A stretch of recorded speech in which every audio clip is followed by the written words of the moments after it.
നമസ്കാരം. നാരായണ ഗുരുവിൻ്റെ ആത്മോപദേശ ശതകം 100 ധ്യാനങ്ങൾ. ധ്യാതാവ് ഗുരു നിത്യചൈതന്യയതി. ധ്യാനം 97. അണുവറിവിൻ മഹിമാവിലംഗമില്ലാതണയും അഖണ്ഡവും അന്നു പൂർണ്ണമാകും. അനുഭവിയാതറിവീല അഖണ്ഡമാം ചിദ്ഘനം, ഇതു മൗനഘനാമൃതാബ്ധിയാകും.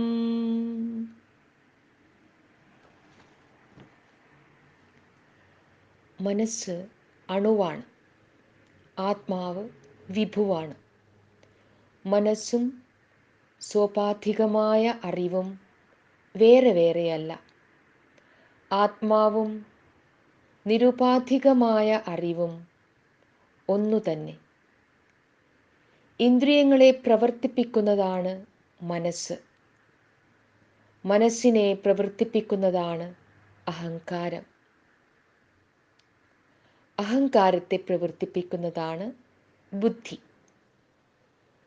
പൂർവികമായ സംസ്കാരം തുടർന്നു പോകുന്നത് ബുദ്ധിയിൽ ലീനമായിരുന്നു കൊണ്ടാണ്. ചരകസംഹിതയിൽ മനസ്സിനെ അണുവായിട്ടാണ് എണ്ണിയിരിക്കുന്നത്.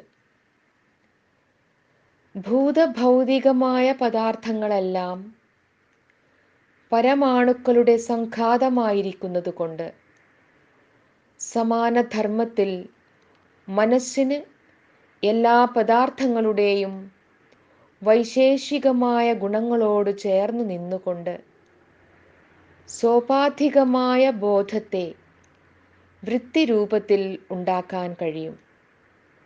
മനസ്സ് ഓരോ ഇന്ദ്രിയത്തിൻ്റെയും നിയത വിഷയത്തെ ഗ്രഹിക്കുന്നത് കൂടാതെ ഇന്ദ്രിയ ഗോചരമല്ലാത്ത സുഖദുഃഖങ്ങളെ കൂടി അറിയുന്നു. അങ്ങനെ ജ്ഞാനേന്ദ്രിയങ്ങളെ ഉദ്ദീപിപ്പിച്ച് ഗൗണമായ അറിവ് വളർത്തിയും കർമ്മേന്ദ്രിയങ്ങളെ ഉദ്ദീപിപ്പിച്ച് അഹം ബുദ്ധിയുടെ കർത്തൃത്വബോധത്തെ താലോലിച്ചും നിൽക്കുന്ന മനസ്സ് ഇന്ദ്രിയങ്ങളിൽ നിന്നും തിരിഞ്ഞ് സ്വസ്വാമിയായ അഹങ്കാരത്തോടൊപ്പം ബുദ്ധിയെ പ്രകാശിപ്പിക്കുന്ന അറിവിൻ്റെ പ്രഭവസ്ഥാനത്തേക്ക് പോരുന്നതായാൽ വിഷയബോധത്തിൽ നിന്നും നിവർത്തിക്കും. അറിവിൻ്റെ പ്രഭവസ്ഥാനം എന്ന് പറയുന്നത് തന്നെ വിഭുവായ ആത്മാവ്. വിഭുവിന് സീമയില്ല.